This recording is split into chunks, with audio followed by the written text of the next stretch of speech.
The sound of engines once filled the air, echoing with power, ambition, and dreams. Yet, as time passed, those roars faded into silence. He withdrew without explanation, without scandal, without collapse, leaving behind only quiet traces that hinted at a much larger story. Every legacy begins not with applause, but with silence. A silence in which a child observes, learns, and slowly grows into the person they were destined to become. In the beginning, no spotlight shone on him. No one could have predicted that. He would one day influence the very culture of an industry, shaping not only machines but also the way people felt about them. This story is not just about fame or achievement. It is about resilience born in the shadows, about a journey marked by unseen struggles, about the cost of carrying both inspiration and loss. Behind the polished steel, behind the awards, behind the admiration lies a trail of sacrifices, of family burdens, private tragedies, and the weight of expectations that were never spoken aloud. The story we unfold is both familiar and extraordinary. It mirrors the journey of countless dreamers who stumble, fall, and rise again. But it stands apart because of the choices made, the silent conflicts endured, and the refusal to let failure define the end. This is not only the journey of a man, it is the journey of determination, of how one life can shape an entire craft, and how silence often speaks louder than words. He was born into a world where machines were more than tools. They were extensions of creativity and symbols of progress. His father, a craftsman of rare skill, carried with him the knowledge of fabrication and design. His workshop was not simply a workplace, it was a stage where sparks flew, paint fumes lingered, and ideas came alive in metal and chrome. From the earliest days of childhood, weekends meant more than play. They meant following his father into the shop, watching hands at work, absorbing lessons without words. By the time most children were still clumsy with toys, he had learned to hold tools, to observe the delicate balance between design and function, and to respect the patience it demanded. The environment shaped him profoundly. While other children spent their hours outdoors, his playground was the floor of a workshop, scattered with parts, paints, and frames. At the age of 7, he was trusted with his first simple responsibilities, tasks. That might have seemed small, but were, in truth, the foundation of discipline. He worked not for praise, but for wages, 17 cents an hour, a symbolic amount that instilled in him the value of labor. By 12, he had completed his first paint job on a vehicle. Not a child's sketch, not an experiment, but a real car, a Porsche 356, entrusted to his young hands. In that moment, his family knew that the boy had inherited more than curiosity. He carried within him a natural fluency with machines and artistry. But no story of childhood is without shadows. Among his siblings was a sister, vibrant yet fragile, born with a condition that aged her before her time. Her laughter masked the brevity of her life. When she passed away at 16, the household felt a silence deeper than any before. He did not speak of it often. Words were unnecessary. Instead, the loss settled within him, reshaping how he saw life, time, and the urgency to create before everything slipped away. Years later, whispers suggested that many of his designs bore subtle nods to her, a line here, a curve there, details that no outsider could decode, but that carried meaning for him alone. More quietly, he became a donor to research foundations dedicated to the condition. His contribution was not for recognition, but for remembrance.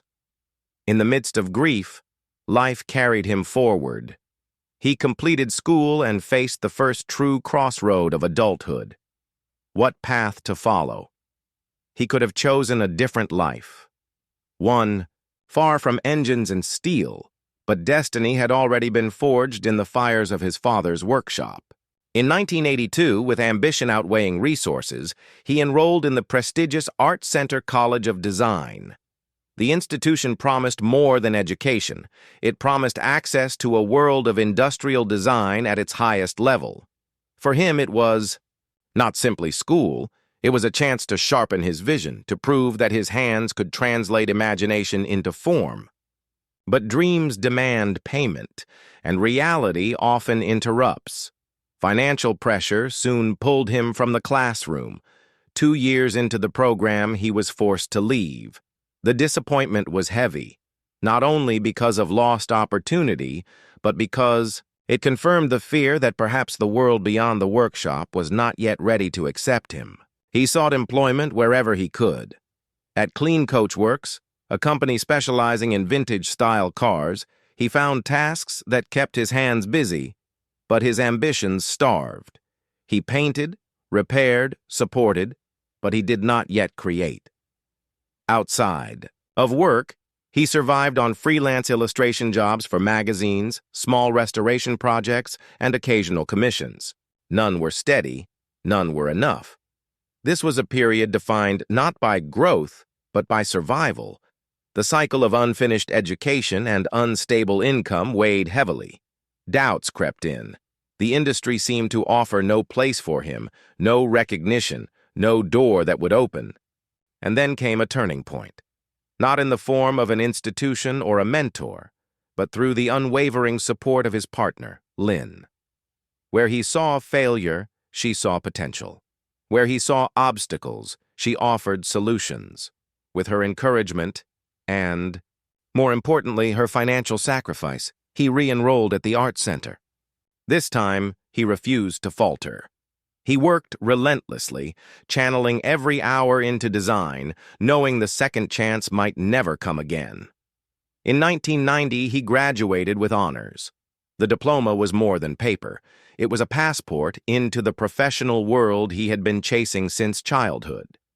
For the first time, he felt that the path ahead was not blocked. Fresh from graduation, he split his time between two worlds: Sterenberger Design and a workshop known as Hot Rods by Boyd. It was at the latter that his true journey began. The workshop, led by Boyd, was already an established name, a hub of creativity where custom cars were transformed into icons. At first, he was one among many, another designer with ideas, but his vision quickly separated him from the rest. He possessed an instinct for proportion, for balance, for creating a look that felt both timeless and modern. By 1993, he was no longer simply an employee. He was design director, then president of the company. Under his leadership, the shop produced cars that would become legends.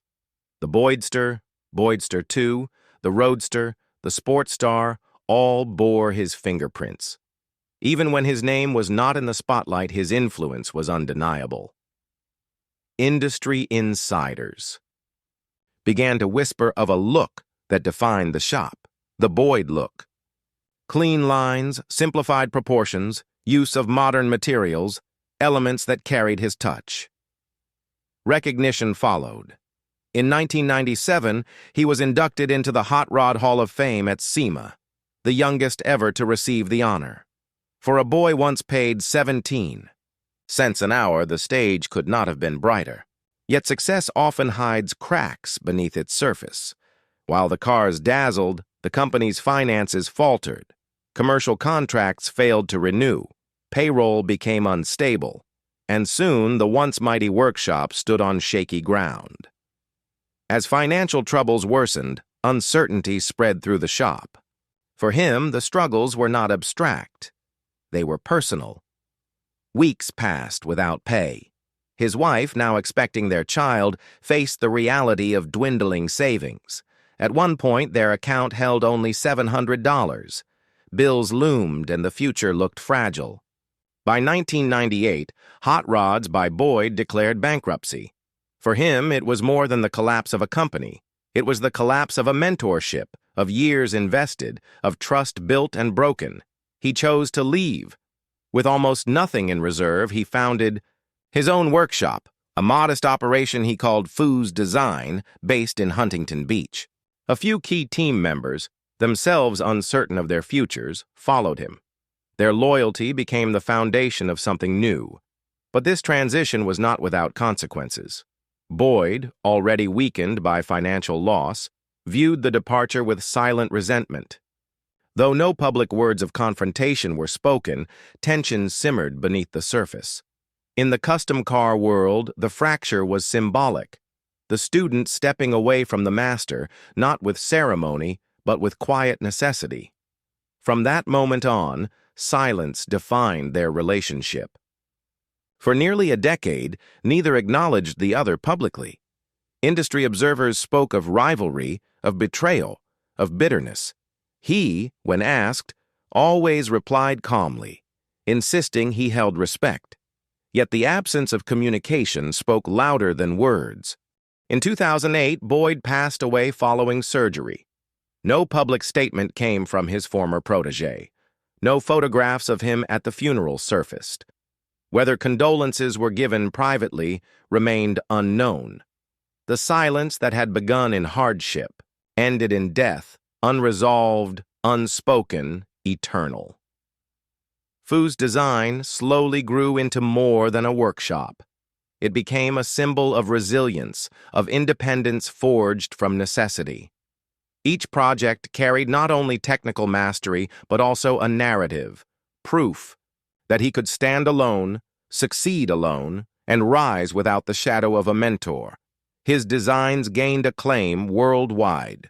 Television shows, exhibitions, and magazines brought his work into homes far beyond the garages of enthusiasts. His style became synonymous with elegance and innovation in the custom car community. Clients came not only for the cars, but for the assurance that every line, every detail carried meaning. The company thrived, even as whispers of the past never fully faded. Some saw Foose's design as a phoenix born from the ashes of Boyd's collapse. Others viewed it as a quiet rebellion, the proof of independence after years of silence. For him, it was simply survival turned into success. Legacies are not built only on triumphs, but on the shadows that accompany them. His story cannot be told without acknowledging the silence that lingered between mentor and student, without recognizing the private losses that fueled his determination, without noting the sacrifices that shaped his resilience. He never sought to erase the past, nor to rewrite it. Instead, he carried it with him, sometimes in the lines of a car, sometimes in the quiet refusal to speak of what could not be mended. The world remembers the awards, the cars, the recognition. But those who look closer see something else. The determination of a man who refused to surrender, the quiet dignity of someone who rebuilt from nothing, and the silence that defined both his conflicts and his closure. And so the engines roar again, not as echoes of the past, but as proof that silence, too, can build a legacy. Success brings admiration, but it also brings a price few are prepared to pay. With the rise of Foose's design came interviews, cameras, and a spotlight that followed him into places once private. Fans praised his brilliance, clients waited for months to secure his time, and television networks sought to capture every detail of his creative process. Yet fame is not a shield, it is a magnifying glass.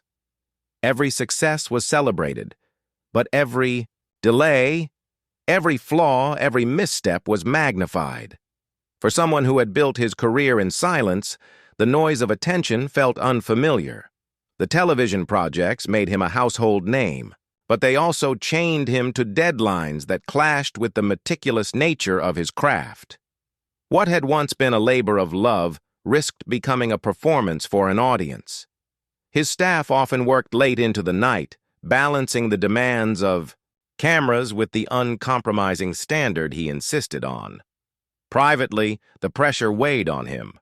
Friends later remarked that while he smiled for the cameras, behind closed doors he often carried exhaustion in his eyes. For a man who had endured financial collapse and personal tragedy, the spotlight felt like both a gift and a burden. Beyond the fame and recognition, his greatest contribution was not any single car, but the philosophy that guided his hands. He believed design was more than aesthetics. It was storytelling. Every curve had a purpose, Every proportion reflected balance, and every detail carried an echo of memory. He once described cars as moving sculptures, a phrase that captured his approach. For him, steel was not cold.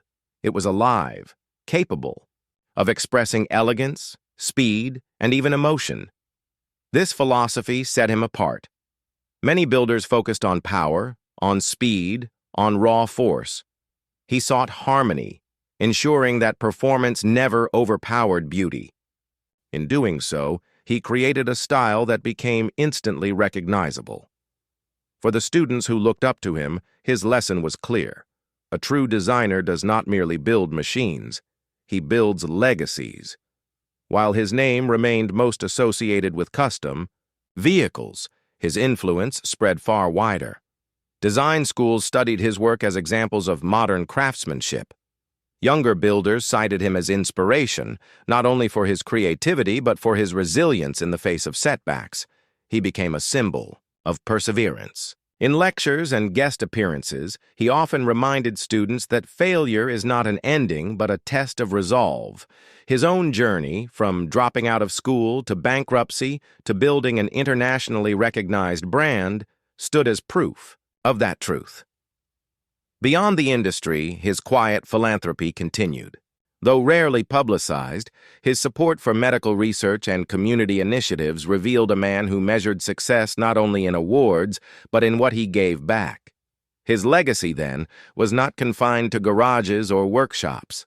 It lived in classrooms, in charities, in the quiet determination of those who followed his example. No journey is built alone. Behind every breakthrough lies the influence of mentors, those who guide, inspire, and sometimes challenge us in ways we never forget. For him, the early advice of veterans in the industry offered a compass during uncertain years. When Alex Tremulous, a designer with legendary roots at Tucker, crossed paths with him, it was more than a casual meeting. Tremulous saw in the young man a spark, a hunger to create.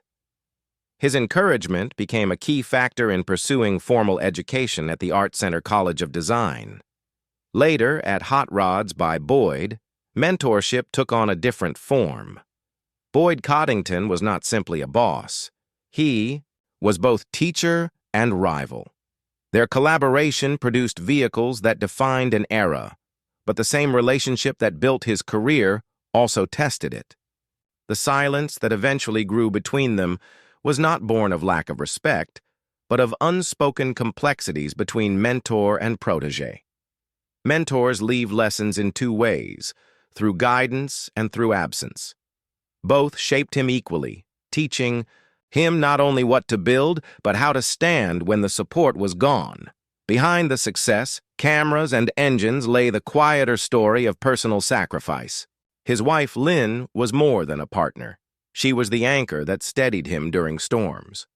When he struggled with finances, it was her belief and financial support that kept his education alive.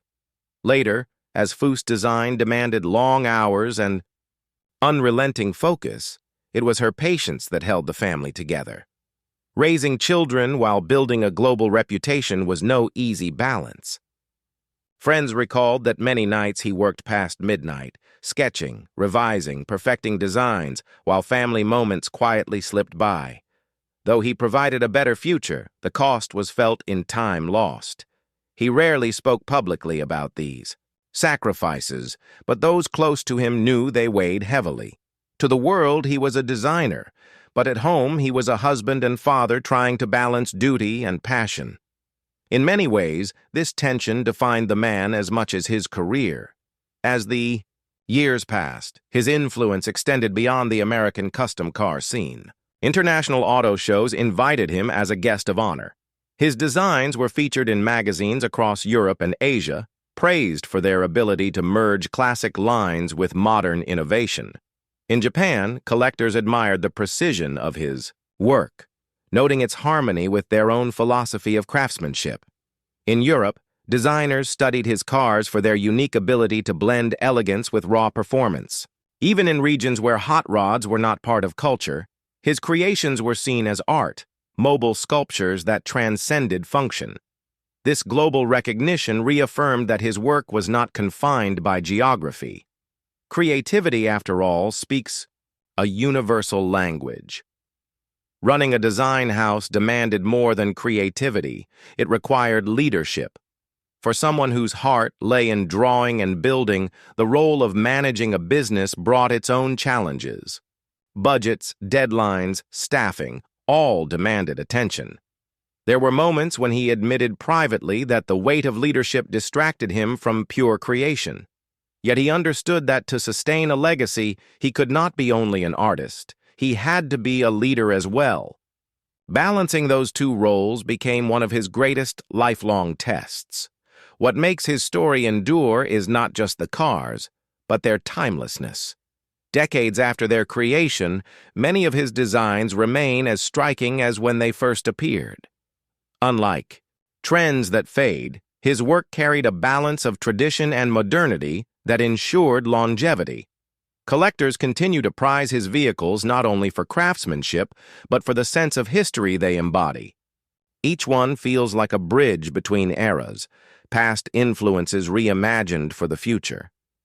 In this way, his legacy is not frozen in one time, but lives across generations.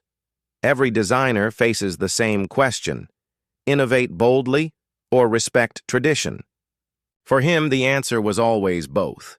He believed innovation without roots was meaningless, and tradition without imagination was stagnant.